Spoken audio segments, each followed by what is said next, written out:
The life and sad ending of Duff McKagan. Best known for his role in the hard rock icons Guns N' Roses, Duff McKagan provided bass for some of the most revered albums in the metal canon and continued life in music after Guns N' Roses' initial early 90s combustion. McKagan would ultimately regroup with GNR for a reunion tour, but stayed busy throughout the 20-plus years after he left the band with solo projects in bands like Velvet Revolver and Loaded.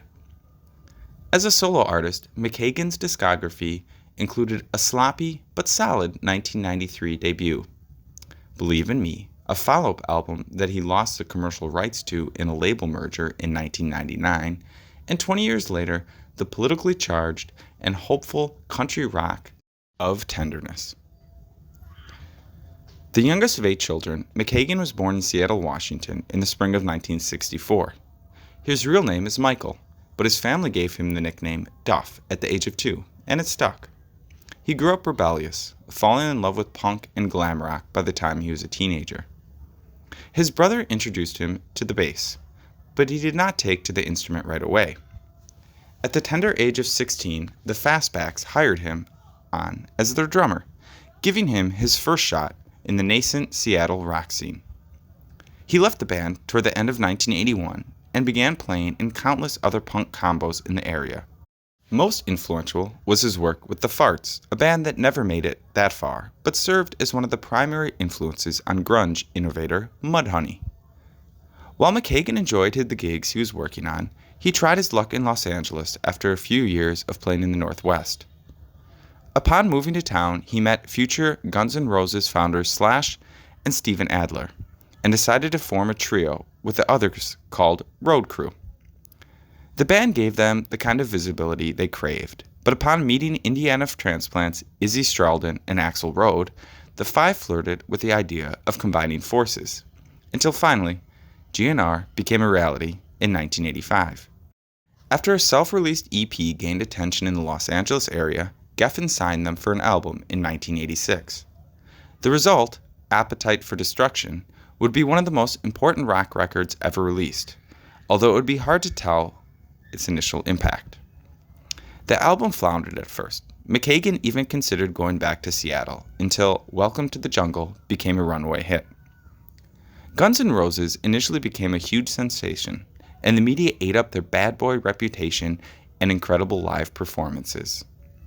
The whole band let fame get to them, but no member took it as seriously as Axl Rose, who began to shake up the band with his increasingly controversial statements to the media and erratic behavior. Things became serious upon the release of the Guns N' Roses Lies EP, which featured a racist rant in the song One in a Million that McKagan and Slash both spoke out against in the press. Rose slowly continued to dominate the band, driving out Adler and Stradlin and replacing them with less vocal contributors Matt Sorum and Gilby Clarke. Ironically, McKagan and Slash developed strong bonds with the pair, distancing Rose from the other members. When the band hit the road for the Endless Use Your Illusion tour, the backstage decadence and wild spending became ridiculous, as opening bands would report about orgies and pig roasts to the press. McKagan was disillusioned with the music he was making, and after contributing songs to Iggy Pop's Brick by Brick, he tried his hand at a solo album. His drinking had gotten wildly out of control, and the resulting Believe in Me was a scattered effort that failed to spark the public's interest. When the tour ended, McKagan discovered that his pancreas was in such terrible shape that he had to immediately give up drinking or face almost certain death. After a cover of the Rolling Stones' Symphony for the Devil, the band members separated to take time away from one another. Thinking that Guns N' Roses was just taking a break, McKagan started working with Slash on the Slash's Snake Pit project, along with other members of Guns N' Roses, except for Rose. Sessions for a new Guns N' Roses album continually fell apart, and McKagan started working with the Neurotic Outsiders and several solo projects from fellow and former Guns N' Roses members. As the years began to tick away, Rose finally sent news to the remaining members of the band that they had to stop working on other projects or they were going to be fired. That was the final straw for McKagan, and he separated from the band, joining Seattle punk rockers 10 Minute Warning, a band he'd played in almost 15 years before. A second solo album, Beautiful Disease, was slated for release in 1999, but a record label merger ultimately meant the album was shelved indefinitely, and McKagan lost the commercial rights to it. While some promotional copies made it into circulation, the album never saw the light of day, and McKagan quickly regrouped with a project called Loaded, sometimes called Duff McKagan's Loaded, to rework some of the songs from the record. In 2002, he became part of the supergroup Velvet Revolver, a hard rock outfit made up of himself and fellow Guns N' Roses member Slash on guitar and Sorum on drums, Stone Temple Pilots vocalist Scott Weiland, and LA punk luminary David Kushner. The band managed a multi-platinum debut album that rose to the top of the charts and kept up a respectable level of success until they disbanded in 2008.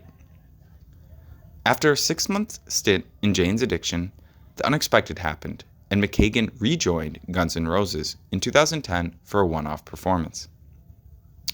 This opened the doors for what eventually led to more shows and 2016's Not in This Lifetime tour, the first wide-scale tour Guns N' Roses would go on with McKagan since 1993.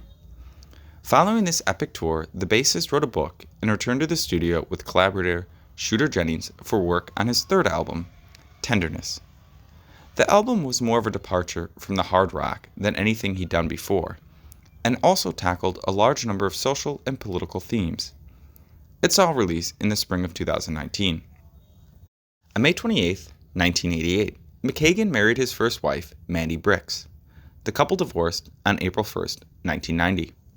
In September 1992, he married Linda Johnson. This too ended in divorce in September 1995. On August 28, 1999, he married Susan Holmes. They have 2 daughters together, Grace Grave Elizabeth and May Marie. McKagan and his family reside in Seattle. On May 10, 1994, at the age of 30, McKagan became gravely ill due to acute alcohol-induced pancreatitis, which caused his pancreas to swell to the size of a football and leak digestive enzymes into his body. He was taken to Northwest Hospital and Medical Center in Seattle, where he was monitored until the swelling went down. He was told by his doctors that he would be dead within a month if he did not stop drinking. He had made previous efforts to curb his drinking, but this health crisis was his initiative to become sober for good. In his autobiography, he attributes his sobriety to exercise through first mountain biking and later martial arts.